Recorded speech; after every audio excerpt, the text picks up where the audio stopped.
ওয়াকাফ একটা আইন হয়ে গিয়েছে। রাত 2টো পর্যন্ত বিল পাস করার জন্য লড়াই হয়েছে সংসদ ভবনে। তারপরে তার পরের দিনই তড়িঘড়ি রাষ্ট্রপতি সই করে দিয়েছে। তো রাষ্ট্রপতি সই করে দেওয়া মানে আইনে পরিণত হয়ে গেল। আইন যেটা পরিণত হয়ে যায় সেটা বাতিল হবে কি করে? বলবেন তো আইন তো হয়েই গেছে। আইন যখন হয়ে গেছে আর বাতিল হবে কীভাবে? একটু পৃথিবীর ইতিহাস আপনাদেরকে জানতে হবে। একটু ইতিহাসের পাতা আপনাকে উল্টাতে হবে। বিশ্বের ইতিহাসে, ভারতবর্ষের ইতিহাসে এরা বহু আইন তৈরি হয়েছিল। সেই বহু আইন সেই দেশের রাষ্ট্রনেতারা পাল্টাতে বাধ্য হয়েছিল কাদের চাপে? সেই দেশের সাধারণ মানুষের চাপে, সেই দেশের সাধারণ মানুষের জনবিস্ফোরণে। নেলসন ম্যান্ডেলা বর্ণবৈষম্যের জন্য দীর্ঘদিন তাকে বিতাড়িত হতে হয়েছিল। লড়াই চালিয়ে যাচ্ছিলেন, তার লড়াইয়ে সামিল হয়েছিল সে দেশের মানুষরা। পরিশেষে কিন্তু সেই দেশ তাকে দেশের রাষ্ট্রপতি করতে বাধ্য হয়েছিল। কিছুদিন আগে দেখলেন না বাংলাদেশ? দেশের প্রধানমন্ত্রী মাত্র 45 মিনিট সময় পেয়েছিল, হেলিকপ্টারে উড়ে যেতে বাধ্য হলো। কাদের চাপে? মানুষের চাপে। আজ ওয়াকাফ মানে কি? সাধারণ মানুষকে বোঝাতে হবে ওয়াকাফ কি। আপনার বাপ দাদা 14 পুরুষ যে সম্পত্তিটা ওয়াকাফ করলো, যিনি ওয়াকাফ করলেন তিনি হচ্ছে ওয়াকিফ। এই ওয়াকিফ তার নিয়ম করে দেয় যে আমার এই দান করা সম্পত্তিতে কোন কোন পারপাসে খরচ হবে। ওয়াকাফ যখন সম্পত্তি, ওয়াকিফের সিদ্ধান্তটাই ইসলামী ল তৈরি হয়ে গেল, শরীয়তের আইন তৈরি হয়ে গেল। ওয়াকিফের নির্ধারিত করা আইনটাকে পাল্টে দিবার ক্ষমতা কোনো মৌলানা মৌলবী, কোনো মন্ত্রী, প্রধানমন্ত্রী, কোনো সংসদের নয়। এরা জোর করে ক্ষমতার বলে সেই আইনটাকে পাল্টাতে চাইছে। আজ সারা ভারতবর্ষের বুকে যে আন্দোলনের ঢেউ উঠেছে, ইতিহাসের পাতা উল্টে দেখবেন এ কথা নতুন কিছু নয়। 1000 সুসজ্জিত ইসলাম বিরোধী মানুষ, 1000 অস্ত্রশস্ত্র সমেত মানুষ যারা ইসলামকে ধ্বংস করতে এসেছিল, তাদের বিরুদ্ধে রুখে দাঁড়িয়েছিল মাত্র 313 জন মানুষ। 313 জনের প্রতিহত আক্রমণে 1000 সুসজ্জিত ইসলাম বিরোধী ধ্বংস হয়ে গিয়েছিল। কারণটা কি ছিল? কারণটা ছিল 313 জন মানুষের হৃদয়ে খোদার প্রেম ছিল, খোদার ভালোবাসা ছিল, রসুলের ভালোবাসা ছিল, রসুলের প্রেম ছিল। আজ সারা পৃথিবী জুড়ে, সারা ভারতবর্ষ জুড়ে, সারা বাংলায় জুড়ে এই হাড়োয়ার মানুষের যুগে হাজারো হাজারো মানুষের হৃদয়ে রসুলের প্রেম তৈরি হয়েছে, খোদার প্রেম তৈরি হয়েছে, শরীয়তের প্রেম জ্বলতে হয়েছে। এই শরীয়তের আগুন দাও দাও করে জ্বলছে। বিশ্বাস রাখতে যদি পারেন আগামী দিনে এই আগুন এই দিল্লির মসনদকে ছড়িয়ে পড়িয়ে ছারখার করে দিতে পারবে, এতে কোনো সন্দেহ নেই। বন্ধুগণ, মনে রাখবেন এ লড়াই শুধু ভাবছে মুসলমানদের। আমার বহু বক্তা, আমি তো বলছি, বিভিন্ন জায়গায় বলছি, ওয়াকাফ যেখানে নিয়ে আলোচনা হবে সেখানে বক্তাদেরকে স্টাডি করতে হবে। ওয়াকাফ সম্পর্কে যারা বক্তব্য রাখবেন তারা কিছু ইতিহাস পড়ুন, তারা কিছু তথ্য জানুন, বক্তব্য ধারা কেমন হবে। আপনি আল্লাহর সম্পত্তি বানাতে চাইছেন, ওয়াকাফ কার সম্পত্তি? ওয়াকাফ কার সম্পত্তি? আল্লাহর সম্পত্তি বাঁচাতে গিয়ে দেশের সম্পত্তি নষ্ট করবেন? আল্লাহর সম্পত্তি বাঁচাতে গিয়ে দেশের সাধারণ মানুষকে কষ্ট দেবেন? আল্লাহর সম্পত্তি বাঁচাতে গিয়ে আপনি বিশৃঙ্খল হবেন না? ইসলামের ইতিহাস দেখুন, ইসলামের ইতিহাসটা অস্বীকার করতে পারবেন না আপনারা।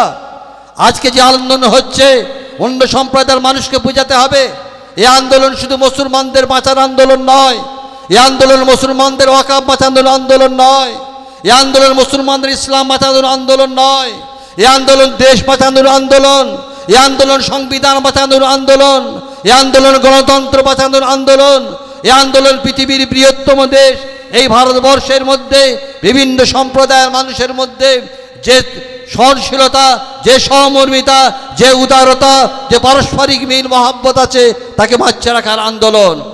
বন্ধুগণ, আমার অন্য সম্প্রদায়ের মানুষ এই হাড়ুয়াবাদের অন্য সম্প্রদায়ের মানুষ যারা আছেন তাদেরকে অনুরোধ করব, আপনারা এই আন্দোলনের সঙ্গে সামিল হন।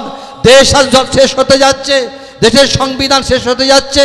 বাবা সাহেব যখন সংবিধান লিখে গিয়েছিলেন, সেই সংবিধানের ধারা অনুযায়ী এই ভারতবর্ষে বসবাসকারী প্রত্যেকটি দেশের নাগরিক তার ধর্ম, তার বর্ণ, তার কর্ম, তার ভাবনা, তার চেতনা, তার দর্শন যাই হোক না কেন, তারা প্রত্যেকে সমসমান অধিকার নিয়ে থাকবে। আজকে এমন একটা সরকার এসেছে যারা ক্ষমতার বলে এটা শেষ করতে চাইছে, আর ইতিহাসকে কেউ অস্বীকার করতে পারে, শেষ করে দিতে পারবে না। কিয়ামত পর্যন্ত এই পৃথিবীর বুকে যেমন আপনারা রসুল মার্কা মানুষ এখানে আছেন, এই রসুল মার্কা মানুষ যেমন সারা ভারতবর্ষে আছে, এই রসুল মার্কা মানুষ যেমন হাড়ুয়ার বুকে আছে, তেমন কিয়ামত পর্যন্ত কিছু আবু জাহেল মার্কা মানুষ থাকবে। এই আবু জাহেল মার্কা মানুষগুলোকে এই রসুল মার্কা মানুষ আগামী দিনে তারা ধুলে একসঙ্গে ফেলে দিয়ে আরব সাগরে ফেলে দিবার মতন ক্ষমতা আপনাদেরকে অর্জন করতে হবে। বন্ধুগণ, মনে রাখবেন, আজকে ওয়াকফ সম্পত্তি শুধু সারা ভারতবর্ষ উত্তাল হয়ে উঠেছে, পশ্চিমবাংলা উত্তাল হয়ে উঠেছে, গ্রামে গঞ্জে শহরে নগরে অলিতে গলিতে একটাই প্রতিবাদ উঠছে, ওয়াকফ সম্পত্তিতে হস্তক্ষেপ করা মানে মুসলমানদের অধিকারকে কেড়ে নেওয়ার একটা কৌশল। শুধু আজকে ওয়াকফ নিয়েছে, কাল আপনার নাগরিকতা কাটবে, আপনাকে তুলে ফেলে দিতে পারবে না। পশ্চিমবাংলার মানুষকে বান্ডিল করে গঙ্গায় ফেলতে পারবে না, আরব সাগরে ফেলতে পারবে না, কিন্তু আপনার বেঁচে থাকার অধিকার কেড়ে নেবে। ইংরেজদের আমলে ভারতবর্ষের মানুষকে যে অবস্থায় রেখেছিল, এই সরকারের ভাবনা, এই সরকারের চিন্তা এই পশ্চিমবাংলায় নয়, ভারতবর্ষে বসবাসকারী মুসলিম সম্প্রদায়ের মানুষকে ঠিক সেই জায়গায় পৌঁছে দিতে চাইছে। এতে মুসলমান শুধু বিপদে পড়বেন না, আপনাদেরকে প্রত্যেকটা মানুষকে বুঝাতে হবে, এতে মুসলমান বিপদে শুধু পড়বে তা নয়, ভারতের প্রত্যেকটা মানুষ বিপদে পড়বে। ভারতের প্রত্যেকটা মানুষের অস্তিত্ব নিয়ে লড়াই হবে। আজকে ভারতবর্ষে মুসলমানদের উপর আসছে, আগামী দিনে অন্য সম্প্রদায়ের প্রতি আসবে। এই ওয়াকফ লড়াই একটা সুদূর প্রসারী লড়াই, একদিনের লড়াই হবে না। এই লড়াইয়ের জন্য মন মানসিকতা তৈরি করুন। এই লড়াইকে লড়তে হবে, এই লড়াইকে বাঁচিয়ে রাখতে হবে, এই লড়াইয়ের সঙ্গে নিজেদেরকে সহমত পোষণ করতে হবে। তার জন্য সেই মন মানসিকতা তৈরি করুন, যে মন মানসিকতায় আগামী দিনে আপনারা আরও লড়াইয়ে আরও উদ্বুদ্ধ হয়ে আমাদের এই দেশকে এই অরাজকতা থেকে বাঁচাবার জন্য একটা বিশেষ ভূমিকা পালন করতে পারবেন। আজকে দেখছেন সারা পশ্চিমবাংলায় বিভিন্ন দল ছিল, মত ছিল, মাযহাব ছিল, ভাবনা ছিল, চিন্তা ছিল, ফেরকা ছিল, সবাই আজ একত্রিত হচ্ছে। কারণ বুঝতে পারছে, আরে মসজিদ না থাকলে নামাজ পড়বে কে, মন্দির না থাকলে পূজা করবে কে, গির্জা না থাকলে ঘন্টা বাজাবে কে? করোনার সময় কোথায় ছিলেন? কেন মসজিদ ছেড়ে দিয়েছিলেন? কেন মন্দির ছেড়ে দিয়েছিলেন? মৃত্যু তো অপরিহার্য, মরতে তো আমাদেরকে হবেই। মৃত্যু জেরেও কেন মসজিদে যাওয়া বন্ধ হলো? মৃত্যু জেরে কেন? বাঁচার জন্য। মানুষ ভাবছিল মসজিদে গিয়ে পাশাপাশি নামাজ পড়লে করোনা ইফেক্ট হবে, অত আমি জানি মরবই, তাও ছেড়ে দিয়েছিলাম। আজ সময় এসেছে বেঁচে ওঠার, সময় এসেছে বাঁচাবার, সময় এসেছে অধিকার আটকে রাখার, সময় এসেছে অধিকার ছিনিয়ে নেওয়ার। তো বন্ধুগণ, মনে রাখবেন, আগামী দিনে ইনশাআল্লাহ আরও বীরত্ব আন্দোলন হবে। আজকে আমি হাড়ুয়াবাসীর সকলকে আমার ফুরফুরা দরবার শরীফ জমিয়তুল উলামা বাংলা শতবর্ষ আগে দাদা হুজুর কেবলা করেছিলেন। আপনাদের মতন আন্দোলন, আপনারা সকলে দাদা হুজুর কেবলা রহমতুল্লাহ আলাইহির মতাদর্শের মানুষ। পশ্চিমবাংলায় যত দল, যত মত, যত নেতা, যত নেতৃত্ব হোক, তবলিগ হোক, জামাত ইসলামী হোক, দেওবন্দি হোক, যেই হোক না কেন, পীর আবু বকর সিদ্দিকী রহমতুল্লাহ আলাইহির মতাদর্শকে খারাপ বলার মতন কারো অধিকার নেই এবং কেউ খারাপ বলে না। সেই পীর আবু বকর সিদ্দিকী রহমতুল্লাহ আলাইহির আপনারা অনুগামী, অনুসারী। এমনই আপনাদের পীর। আজ থেকে বহু বছর আগে ইংরেজ সরকার যখন তাদের দেশের আইন পাল্টে যাচ্ছিল, মুসলিম সম্প্রদায়ের শরীয়তি আইন যখন পাল্টে দেবার চেষ্টা করেছিল, এই দাদা হুজুর কিবলা রহমতুল্লাহ আলাইহি শহীদ মিনারের পাদদেশে দাঁড়িয়ে বলেছিলেন, আমি আবু বকর বলছি, আমার ডান হাতে আছে কোরআন, বাম হাতে আছে হাদিস, আমার মাথায় আছে ইসলাম, বুকে আছে আমার মাথায় আছে ভারতের সংবিধান, বুকে আছে আমার ইসলাম। আমি আবু বকর যদি দেশের আইন আমার ইসলাম বিরোধী হয়, শরীয়ত বিরোধী হয়, ধর্ম বিরোধী হয়, হাদিস বিরোধী হয়, কোরআন বিরোধী হয়, আমি আবু বকর কখনো মানব না। আমি আবু বকর দেশে শান্তি চাই, সম্প্রীতি চাই, ভালোবাসা চাই, কিন্তু আবার আইনের হস্তক্ষেপ করার অধিকার তোমাদের নাই।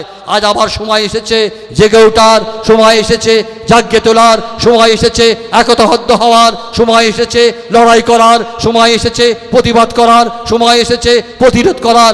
একসাথে কমন প্ল্যাটফর্মে দাঁড়িয়ে আমরা যদি প্রতিবাদ করতে পারি, লড়াই করতে পারি, ইনশাআল্লাহ আমরা সফল হব।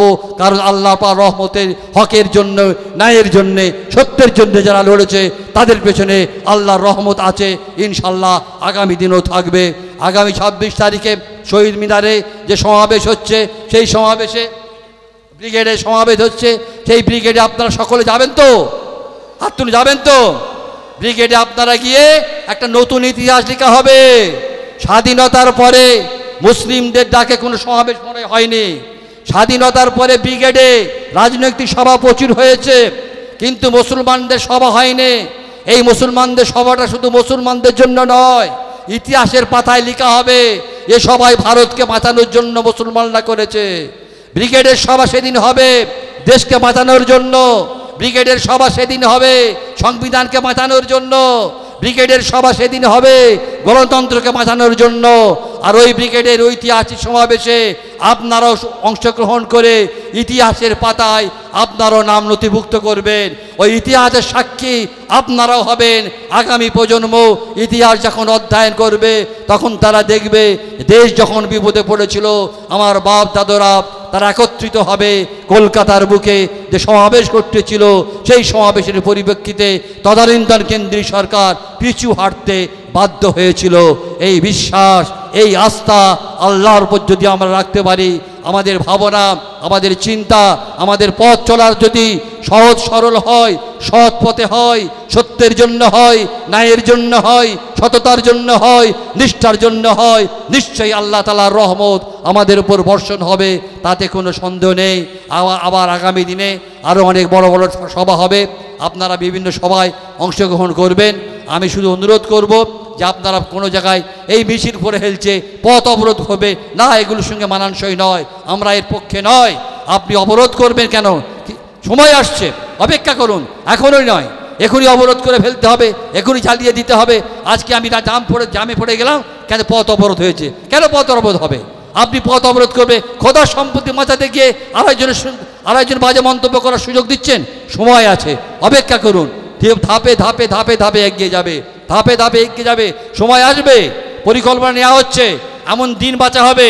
ভারতবর্ষ বুকে সারা বাংলা ধরে একটা টাইম করা হচ্ছে, আলোচনা চলছে, একটাই সময়ে সারা ভারতবর্ষ অন্ধকার করে দেওয়া হবে, সারা ভারতবর্ষে সব জায়গায় আলো নিভিয়ে দেওয়া হবে।